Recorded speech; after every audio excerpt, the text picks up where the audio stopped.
নমস্কার। আজ আপনাদের নিয়ে যাব ঐতিহাসিক সাসারামে। বিহার রাজ্যের রোহতাস জেলার মধ্যে সাসারাম এক ছোট্ট শহর।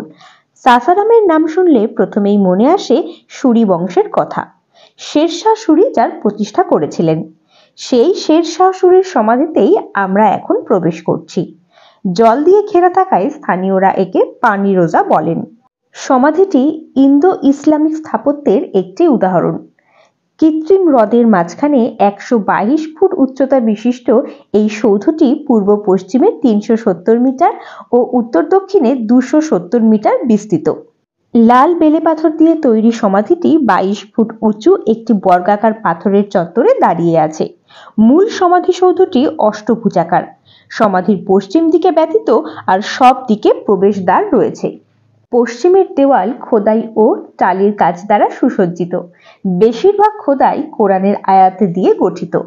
শেরশাহ তার জীবদ্দশায় আনুমানিক ১৫৪২ সালে এটি নির্মাণ শুরু করেছিলেন। এটির নির্মাণ সম্পূর্ণ হওয়ার ৩ মাস আগে কালিঞ্জার দুর্গের দুর্ঘটনায় তিনি মারা যান। শেরশাহ সুরির টম্ব দেখার পরে আসলাম হাসান শাহ সুরির টম্ব। স্থানীয়দের কাছে এটি সুখা রোজা নামে পরিচিত। হাসান শাহ সুরি ছিলেন একজন জায়গিরদার এবং শেরশাহ সুরির পিতা। তিনি ১৫২৬ সালে মারা যান এবং আসল সমাধি একটি সাধারণ ভবন ছিল।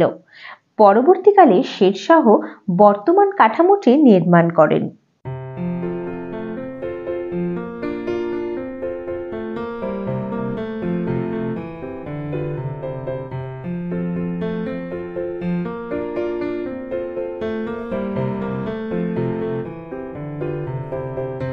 হাসান শাহ সুরির টম্ব থেকে বেরিয়ে রওনা দিলাম রোহতাসগড় ফোর্টের উদ্দেশ্যে।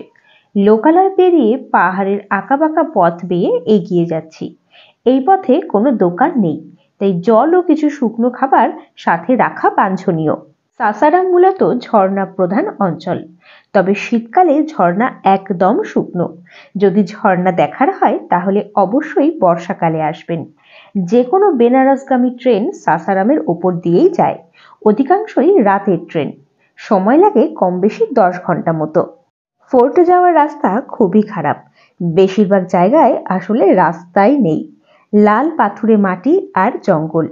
জঙ্গলে নানা ধরনের পাখি, বাদর, শিয়ালের দেখা পাবেন। এখানে ঘোরার জন্য অবশ্যই গাড়ি ভাড়া করতে হবে। ফোর্টের দূরত্ব অনেকটা হওয়ায় ৮ সিটের গাড়ি আমাদের ৪,০০০ টাকা ভাড়া পড়েছিল।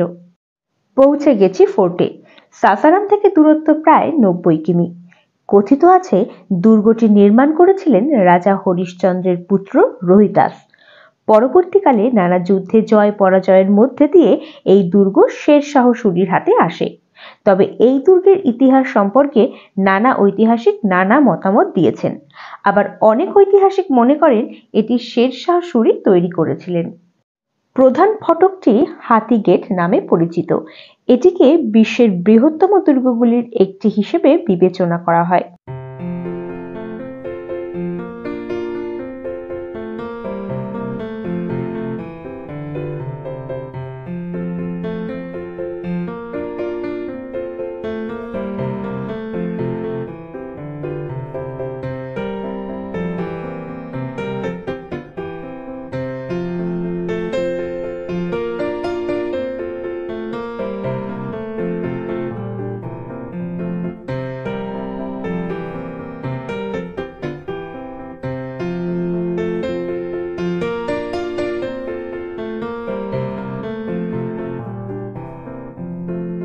এই দুর্গ কিন্তু দারুণ সুন্দর। গ্রানাইট শিলা ও চুন দিয়ে নির্মিত এই দুর্গ এককালে ১০০০ জন রক্ষী পাহারা দিত। এই দুর্গে মোট ৮৩টি দরজা রয়েছে। এত বড় দুর্গ ভালো করে দেখে জানা বোঝার জন্য কিন্তু অনেক সময় লেগে যাবে। এই দুর্গটি নাকি লুকানোর জন্য তৈরি হয়েছিল, তাই অনেক রহস্যময় কক্ষ নির্মাণ করা হয়েছিল। সেখানে নাকি আজও মানুষ যেতে ভয় পায়।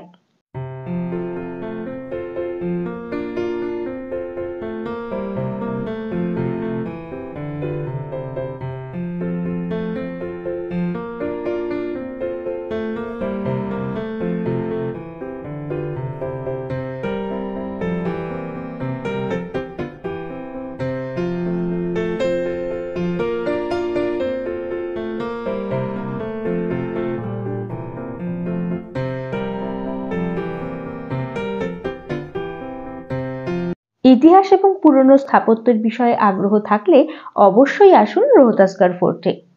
এই বিরাট দুর্গ উদাসীনতার অভাবে ধ্বংসের দিকে এগিয়ে যাচ্ছে, তবে বর্তমানে যা রয়েছে তাকে বাঁচিয়ে রাখার জন্য অবশ্যই সঠিক পরিকল্পনা প্রয়োজন।